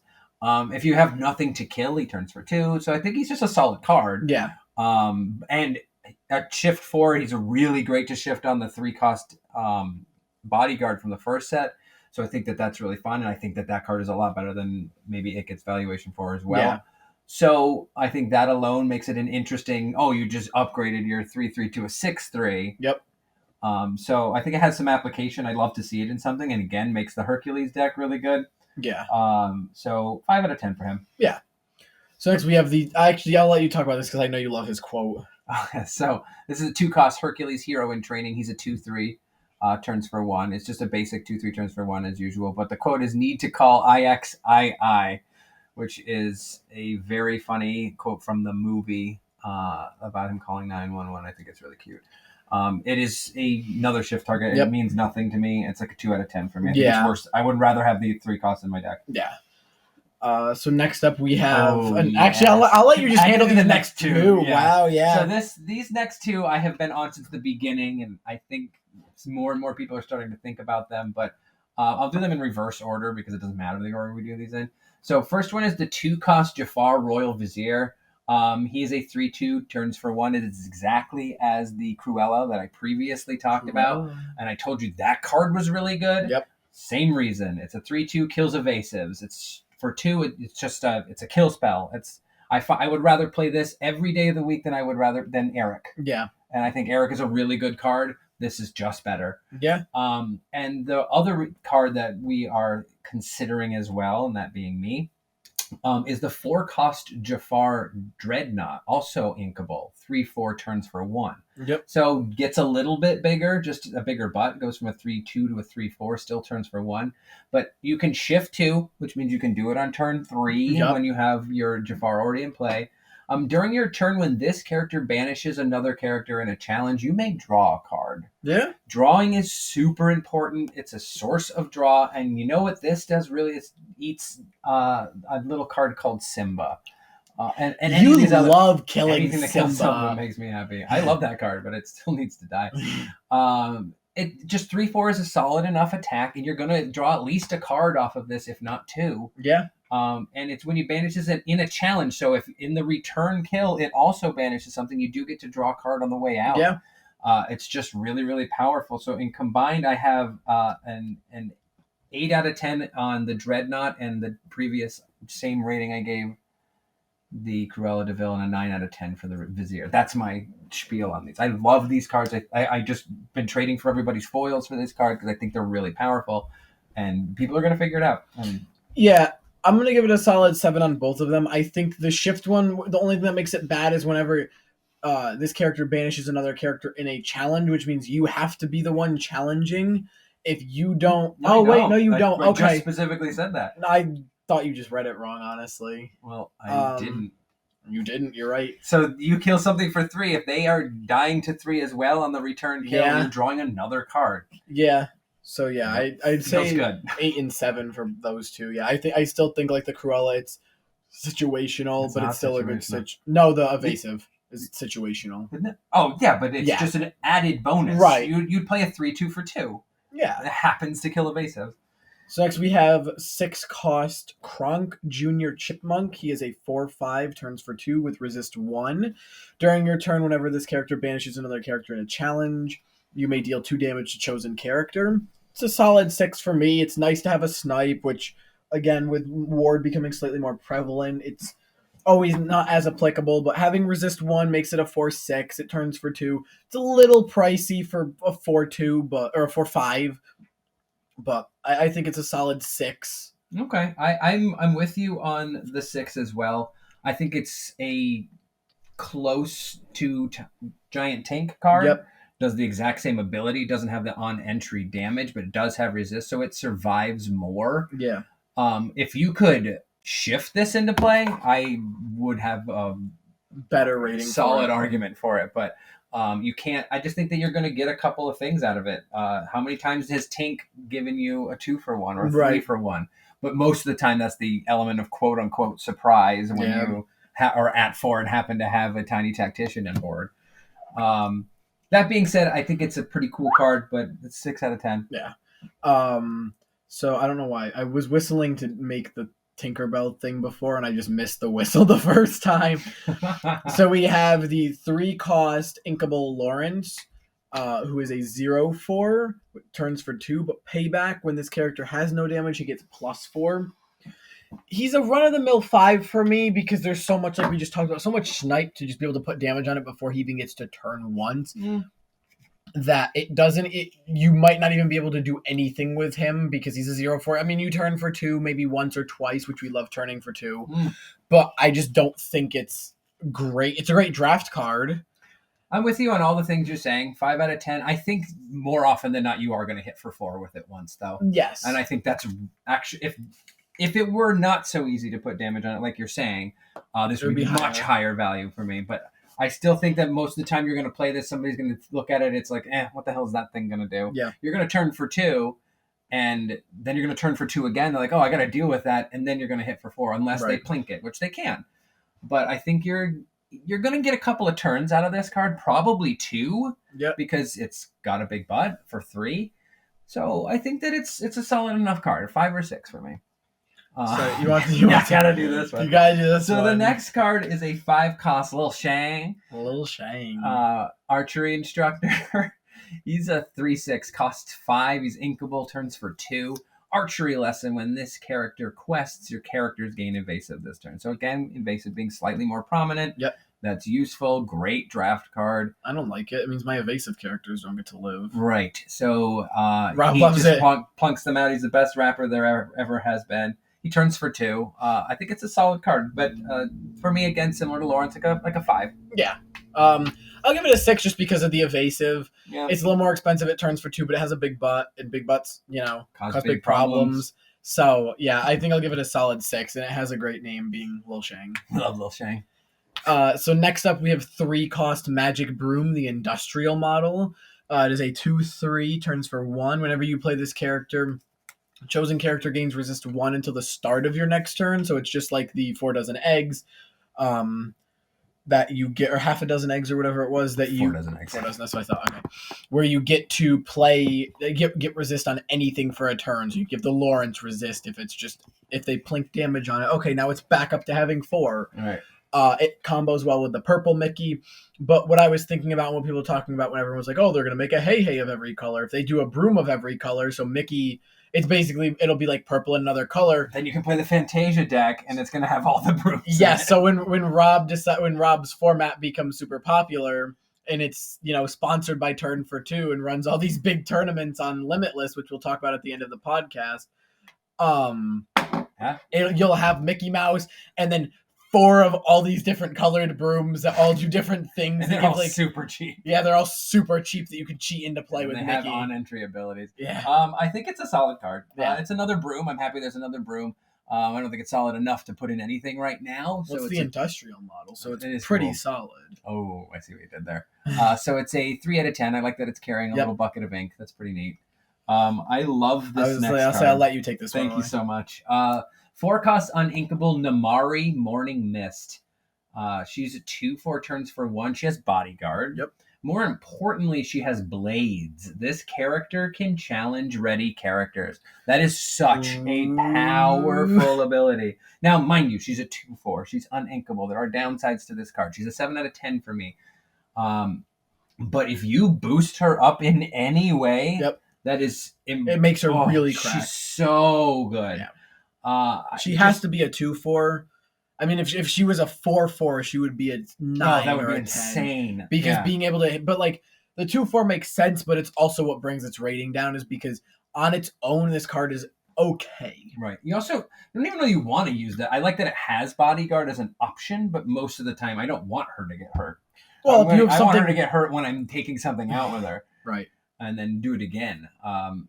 But it's good because if you super have to protect something, and she's there to do it. So if she was inkable, it would be a whole different story. But even at this, restriction, I give her a solid 7 out of 10. And this is a cool scene in the movie. Yeah. I like that they gave that a heart. So next up, we have the 6-cost inkable Patcha, Village Leader. He is a 4/8. He turns for 2. And just like, actually, I'll just do both these together. Along with the 3-cost Prince Naveen, who is a 4/3, who costs 1. That I have umpteen amounts of these cards. They're both... The Prince Naveen is a 0, only because I don't like getting that card. But in reality, it's like a 3. Okay. The Patch is like a 4 because it's a big butt. Big butts cause big problems, yeah. And it turns for 2.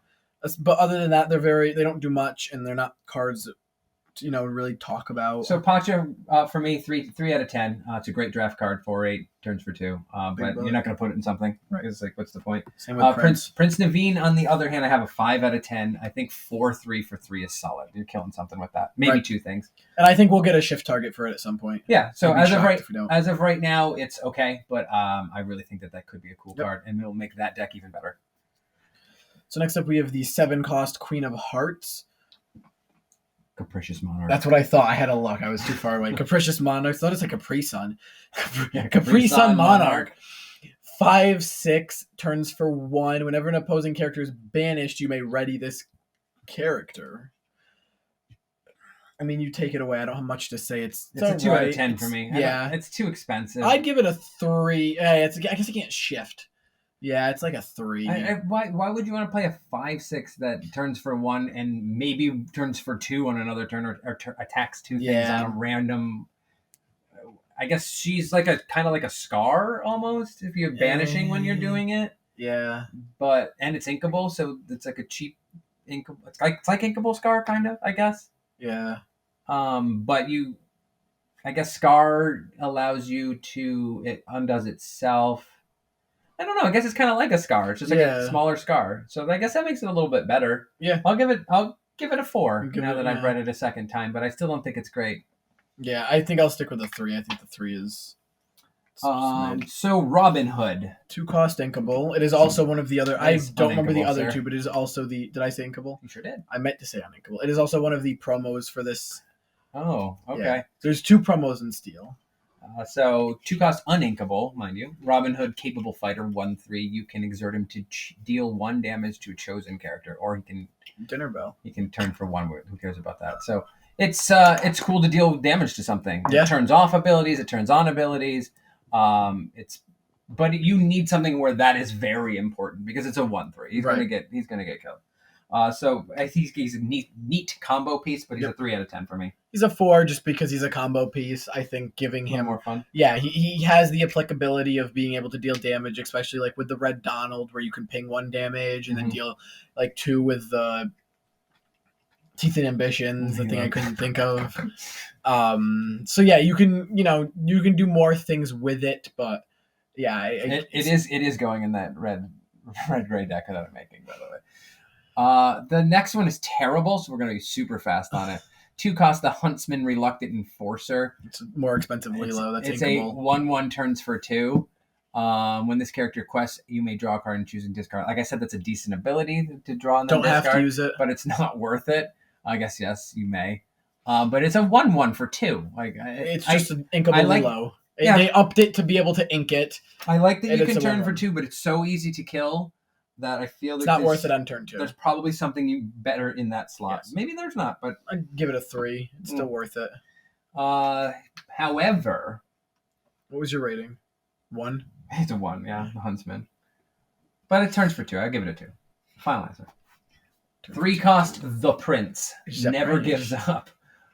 He's a 1/3, turns for 2, has bodyguard and resist 1. So it's just a solid bodyguard that turns for 2. It's nice that he's a bodyguard because you want to turn him. And especially at 1, you have no reason to attack with him. Right.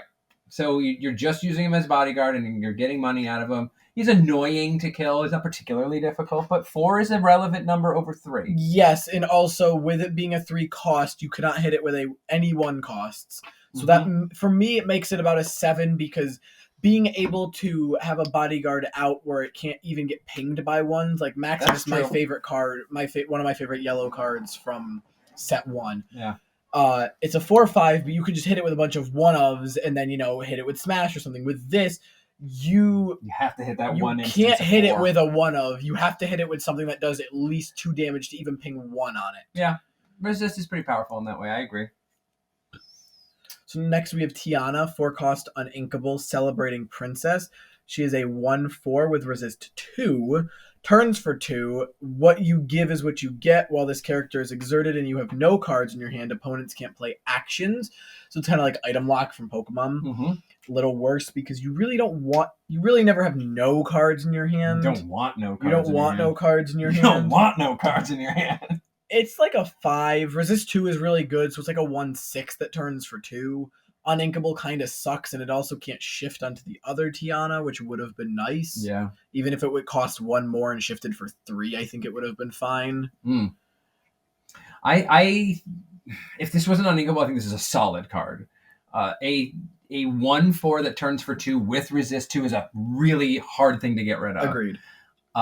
So you're getting some value out of that. Yep. The other ability is a silly bonus that you might use every once in a while. Yeah, I don't think you'll get to use it a lot, especially in Steel with a whole new world. Here's the other thing is if you want to do this and purposely play this card, guess what your opponent can't play if you go wide and have no cards in your hand. Be prepared. Be prepared. So that's insanely powerful. Yes. So I don't want to discount that it is useless, but you have to play into its strength. You have to build around it. But I think that it's interesting to kind of you can't play Dragonfire either. So it eliminates, but all of the other cards that are in there still work. You still can't Lady Tremaine, like that still happens. So, but the ability to stop a Be Prepared if you're super wide, I think that's really powerful. Yeah. And it's again, you're going to turn for 2 a couple of times with this. Yeah. So if it was inkable, again, that's the same argument we always have. It would be as much higher, but I think it's a fair cost. So anyway, solid 5 for me. Yeah. So we have 1 cost Tiana, Diligent Waitress, 1/3, turns for 1. I think 1/3s are big right now. Yeah, so I think it's like a solid 4 or 5. Yep, I have a 5. That's about it. So getting into actions now, we have 2 cost Inkable Charge. Chosen character gains Challenger 2 and Resist 2 this turn. They get +2 while challenging, and you have to read the I know. I realized after I got through it, I started reading the flavor text or the subtext. This is a good 7 for me. Oh wow! It is a 2 cost that you can play to gain Challenger 2 and Resist 2. Being able to hit something and get more resist. I mean, you can stack it with Tiana to get resist 4 and hit for 3. Mm-hmm. You can hit with Big Cindy for 7 and have resist 4. Does that have resist 2 or 3? She has resist 2. Yeah, so I think it's very comboable with a lot of cards. You also have Grandfather Clock in place. Resist 5. So yes, I think this is very comboable. So I think it's a fun combo card. I have it as a 5 as well. 5? I said 7. I have a 5 as well for me. Oh, I thought you said 5. No. I have it as a 5. I think for as cheap as it is, I think I can. And there's lots of other things I need to establish that too. If you get it later, it's a good card at 2 to get it late. I like. So that's pretty fun, but I don't know that it has a slot in one of my decks. But it's a really cool combo piece. Good enough for you. I'm going to talk about the next one because you were wrong. I'll admit I was wrong. This card is good. This card is very good. So, Let the Storm Rage On, my girl Elsa's song. Deal 2 damage to chosen character. Draw a card. So this is a song. Let's just talk about that. It's a song. You can tap a dude to do this. All right, that's really powerful. Deal 2 damage isn't super powerful, but it's powerful enough. It's a good card to do 2 damage. But what else? Oh, it draws a card. Oh, so just all of these things for a song for 3? Yes, it's uninkable. That's the only way this card is fair. I love this card. This card is a solid 8 out of 10 for me. I was gonna say yeah.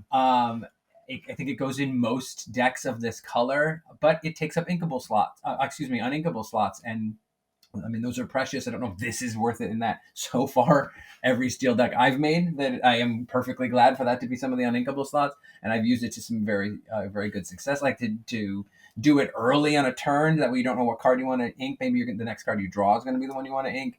It changes some sequencing. It's a lot of fun, and bonus. Yeah. I know you think I only like Frozen cards, but it's just a really good card. Yeah, I think it's good. It's so iffy because I like Smash better because it deals 3, and 3 kills a lot more things than 2. Yeah, okay. But how many cards do you draw with Smash?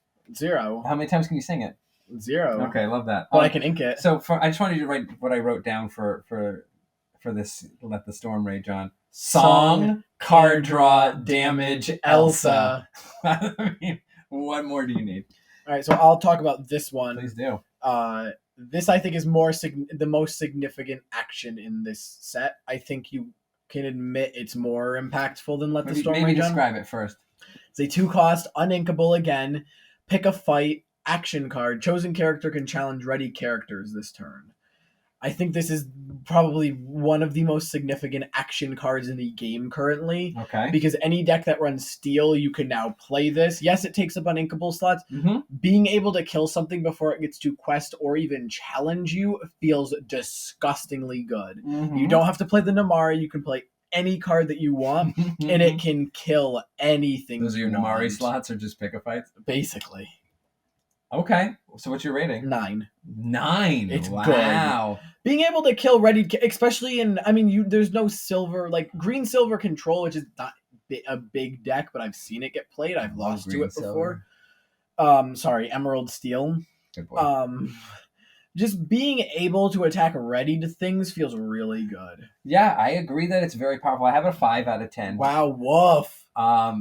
It is uninkable slots again. It is an insanely powerful ability. I can't argue with that. That is the whole antithesis of this deck, or this game, where you're like, oh, I play a card, it's safe because it's ready. And now this is like, oh yeah, no, now you can just smash into them. So that is why it gets a 5 out of 10. It's uninkable. So again, it's taking up inkable uninkable slots again. Wow, you really like taking up inkable slots. I like to take tinkable slots. Anyway, so it's taking up your uninkable slots. And if it's very situational, but it's very situational in a way that you can't use it outside of the situation it's used for. Yeah. So if they don't have any ready characters, or they're already established, you're not getting any extra value drawing this. Now, on the same token, if you still have a little bit of board and they have none, you can just, every single time they play something, you can take it out. But I don't think that it is going to be reliably in your hand when you want it to be, and not in your hand when you don't want it to be. So that is why I give it a 5 out of 10, as opposed to the previous one, which you can use effectively whenever. I guess. I still think it's better. Also a song. So next we have 3 costs, Strength of a Raging Fire, which is a song. It is inkable. I don't think it's better, but it's a song and inkable. It is a song and inkable. Deal damage to chosen character equal to the number of characters you have in play. It's a 5. It's mid. I mean, it works, but if you don't have a lot of characters in play, this card is bad. It's just free ink. So I give it a 7 because it's inkable, because it's a song. Both of those are really, really good traits. So it gets just an automatic 4 or 5 just from that set. It only costs 3, so lots of things can sing it and do it. I agree with you. And what I wrote down is, but sometimes hits for 0. Yeah. So if you draw that when you need just a simple kill spell, and you don't have any guys, or you only have 1, and you're paying 3 which to do 1. Sometimes 1 it can be effective. Sure, as we said, Plink does happen, but it does. I agree. Yes. There's too many times where it's just like, but it's a song and it's inkable, and I think it's powerful enough. And there's sometimes when it's silly. You have 4 or 5 things in play. Singing for free, do 5 damage to something. That's really, really good. So there's times when it's really good, there's times when it's useful, but again, inkable, so you can get rid of it if you don't Yep. have the dudes for it, and it's a song. So we have a 1-cost item. We're into the last sets here. Last card. Cannon. It is an item. Arm yourself. Pay 1. Banish this item. Chosen character gets Challenger 3 this turn. So this is effectively a kill spell. Yep, there's a You're- 1-cost inkable. I think you said that. Yeah, and you're just using it to make one of your guys that would otherwise, like Tiana, you're 1/3. You make her a 4/3 to just trade up on something you don't have no right knocking Yep. out, finishing off a Maui or something like that. So I think that it's got some cute applications there. Solid draft card, but otherwise I don't think it has any spots. Only caveat being the fact that it is an item, and if you wanted some silly nonsense with Flamasham and Maurice's workshop, then that could be an interesting thing there. Yeah, it's like a 4 or 5 for me. Banishing it kind of sucks, and paying 1 for it also kind of sucks. It only costs 1, which is Sure. fine, but like having It should just do it instead of paying the 1. I agree. yeah. It should if it was a 2 cost and it was just banish this item, I think it would have been perfectly fine. There's no need to have it in play a turn. Like I don't know. So then we have Mouse Armor. That's a 2-cost uninkable item. Protection, exert, chosen character gains resist 1 until the start of your next turn. I think it's solid. Yep, 4 out of 10 for me. Crazy good in draft though. Yep. And then last but not least, we have 3-cost inkable weight set. It is an item. Whenever you play a character with 4 strength or more, you pay 1 or exert. Yeah, you pay 1 to draw a card. It's like a 4 for 3 even. It's not great. You're paying 3 for it. You have to have a character that has a high attack or a high strength, and paying 1 to draw a card is all right, but it's just I don't think it's a worth it item. Yeah, I feel that there's not a ton of things that have 4 power or greater. No. I was going to look through and just find everything that had 4 power or greater, but it was sizable, and I'm like, okay, I didn't want to count it. But that being said, in at least one of your 2 colors is steel, because that's what it's from. So does steel have that many? That's something we could look up. Yeah. But to pay 1 to just draw a card, it doesn't really impress me that much. Yeah. So it's that song by what's her name? Shania Twain. Oh. Yes. I got it. You got it. All right, so total is... That's cost. You're going by cost. Oh. Hey. Shh. I don't think it has a sort by Yes, it power. Does it? I thought it did. I don't think so. Types, cost, inkwell, set, rarity. Oh, boo. Okay, well, We tried. the internet doesn't love it. So with that, we have that concludes our 3 episode mini series of the set review. Yes, and then we'll be into the new structured Structured format. stuff. So we'll be talking about we're gonna have a reoccurring segment we're trying that is what did you call it? The Stonk Report. The Stonk Report, where we're gonna pull. I want to say the top 10, but probably if there's it might be It's gonna less much than less that. probably. It'll be at max 10 of the most changed prices from Tuesday to Tuesday, essentially, Yeah. or Tuesday to when we record. Yeah. So it'll basically be if a card jumps from $20 to $30 or from 30 to 20, it's like, okay, here you go. Do we think this is a good card? Should you pick this up on the drop, or should you sell it if you have it because it's going to go back down? Yeah. Blah blah blah blah blah. Yeah, there's some interesting thoughts we could have there. We got some meta talk we got to do. Yep. We had we're gonna get more information about the Paxi Pax The thing. PAX Unloaded event. And we we're gonna will- be putting all that together. as Yes, well. And then we I will- have my own little segment that the Yes. survival cards I came up with that we wanted to talk about as well. So we got a few things set up for next round. It's not. It'll be much shorter. So thanks Yes, for it will listening to not be these. almost 2 hours like Yeah, this one is. It is, but We will also, starting next week, we'll start to be running online limitless tournaments for Yep. Lorcana. It was supposed to be done a week or 2 ago. We actually 2 people enter, and then I forgot to run it because I don't remember what I was doing. But yeah, so we're gonna start it after the set review. It'll be Wednesdays. We're gonna shoot for Wednesdays right now. If it changes by next Tuesday, we will let you know. But we'll try to make it a Wednesday around 8 p.m. Eastern Standard Time, I think was the set time we had. Yeah. And it'll just be 3 rounds, best of 3, and we're gonna see what we can do there. And then expect when Rob's thing takes off, we will start holding tournaments of Disney It's chapters, Lor- tales, stories. Lorcana Tales. Worlds, So Disney worlds. with that, we thank you all for listening.